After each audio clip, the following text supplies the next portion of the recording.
100% ની વાત તમારી. કારણ કે ડોક્ટર ની એક ટીકડી છે એ તમારે 10 મિનિટમાં તમારી દાઢ સારી કરી દે અને બધાને જલ્દી જ પરિણામ જોતું આપણને એમ થાય વાહ ડોક્ટર વાહ. હા, નમસ્તે મિત્રો, જય શ્રી કૃષ્ણ, જય સિયારામ. અત્યારે આપણે જે સંત આગળ જે મળવા આવ્યા છે એવા સમર્થ સંત કે જેના સાનિધ્યમાં આવી અને ઘણા દુઃખ તો એમનામ દૂર થઈ જાય. પણ અમે અહીંયા 7 વર્ષથી 8 વર્ષથી આવી છીએ.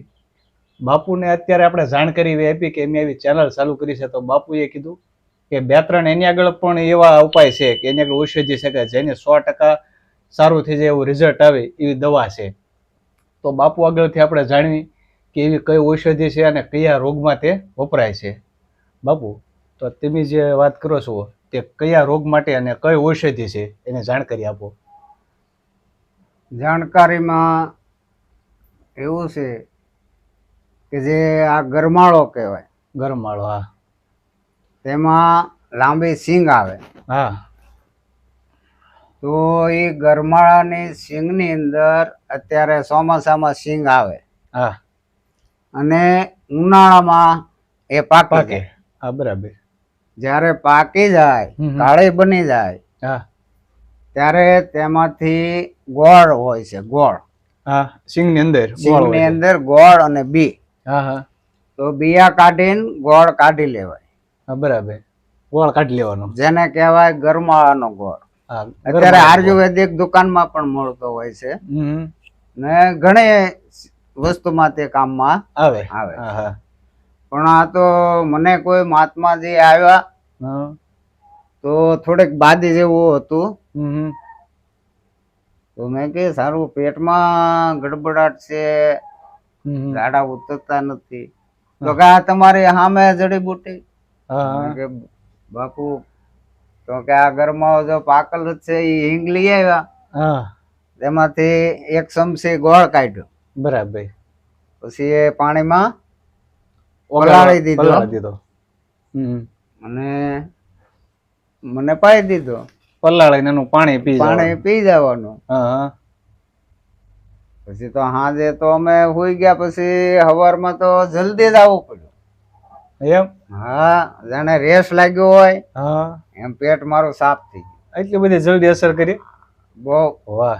અમારા અનુભવ કબજિયાતમાં તો 100% રિઝલ્ટ આવ્યું. પણ એ મહાત્મા અનુભવ એ પણ કે જે સ્નાયુમાં કેલ્શિયમ કઈ ઘટતું હોય છે તો એમાં પણ એ થોડો મદદગાર થાય. ગરમાળા છે. બરાબર. હા, એટલે તમે કેમ કે આમાં તો શું છે, તાસીર પ્રમાણે તાસીર અનુસાર મનુષ્યને હોય છે, કોઈ પણ વધુ પરિણામ આવતું હોય. પણ તેમ કે આ કઈ આડઅસર તો આમાં થવા નહીં, આમાં બીજું નુકસાન નહીં થાય. તો એની માટેની આ દવા તમારા આશ્રમ જ આપણે છે, ઈતેના ગરમાળો. ના, ના, એ આશ્રમ આપણે ગરમાળો તો અનાયસે વાવેલો. અનાયસે મને તો ખબર નથી, પણ વૃક્ષ છે ને, મારે વૃક્ષ ઉપર પહેલેથી પ્રેમ. હા, અને ગમે એ વૃક્ષ હોય બાપુ, એ તો એક ફાઇનલ છે કે કોઈ પણ વસ્તુમાં કાયમ તો આવે જ. કોઈ પણ જડીબુટ્ટી જ માનવાની. હા, કોઈ પણ વસ્તુ. પણ આ થોડોક વિજ્ઞાન આવતા જ્ઞાનનો ઘટાડો થઈ ગયો તો મનુષ્યને ઘડીકમાં એમાં શ્રદ્ધા વિશ્વાસ નહીં રહે. હા, એ બાપુ 100% ની વાત. કારણ કે ડોક્ટર ની એક ટીકડી છે એ તમારે 10 મિનિટમાં તમારી દાઢ સારી કરી દે અને બધાને જલ્દી જ પરિણામ જોતું. એમ થાય વાહ ડોક્ટર વાહ. વિજ્ઞાન થી બનેલી છે. આ વસ્તુ તો આપડી ઘોડે જેમ માણસ છે એમ જ કુદરતી એનામાં કોઈ ગુણ છુપાયેલો જ છે. 100%. તો સંતો એ આવા અનુભવ કરીને જડીબુટ્ટી બધાને પાડી છે, આપે છે, પણ મનુષ્યને બહુ શ્રદ્ધા વિશ્વાસ રહેતો નથી. પણ અત્યારનો સમય બાપુ થોડુંક આયુર્વેદિક બાજુ માણસો વળ્યું છે અને આવી જાણકારી તમામ લોકોને છે નહીં. એટલે જ આપણે આવું એક પ્રયાસ કર્યો છે કે તમારી જેવા સંતો છે, કોઈ વડીલો છે જેને આવી ઔષધિની જાણકારી છે, એ આપણે આપણા વિડીયો થકી બધાને જાણ કરવી, જેનાથી આવો રોગ કંઈક થયો હોય. તો અમે જ આયા કેટલા સમયથી આવીએ છીએ, પણ અમને જ નથી ખબર. હું 7-8 વર્ષથી આવું, મને નથી ખબર કે બાપુ આગળ આવી જડીબુટ્ટી છે. આપણે ચેનલ ચાલુ કરી એના કારણે અત્યારે આ બધું આપણે ખ્યાલ આવ્યો.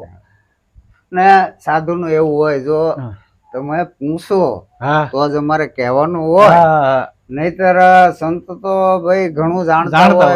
હવે માર્ગમાં અથડાતો મનુષ્ય અથડાતો આવે અને કઈ જાણકારી માગે બાપુ કઈ તો વળી સાધુ ની મોજ ઈચ્છા હોય તો કે બેટા આનું આમ થાય એમ ગણતો સાધુ વિશ્વાસ એવો વિશ્વાસ શ્રદ્ધા હોય તો જ ગમે કામ થાય. શ્રદ્ધા વિશ્વાસ વગર તો આપણે આવીને અનેક વખત આપણે સત્સંગ કર્યો એ બધી માહિતી હોય પણ આ વિષય પાછું અમને જ્ઞાન નહોતું અને આપણે જરૂરી નથી પડી પણ હવે પછી અમને એવો વિચાર આવ્યો કે આ ચેનલ આમ ચાલુ કરવી એટલે તમને જાણકારી દીધી. એટલે તમે બાપુએ આપણને સામેથી એવું કીધું કે આવો તમે અને મારી આગળ પણ આવ્યા 2 રોગની આપણે આગળ અત્યારે પૂરી જાણકારી છે.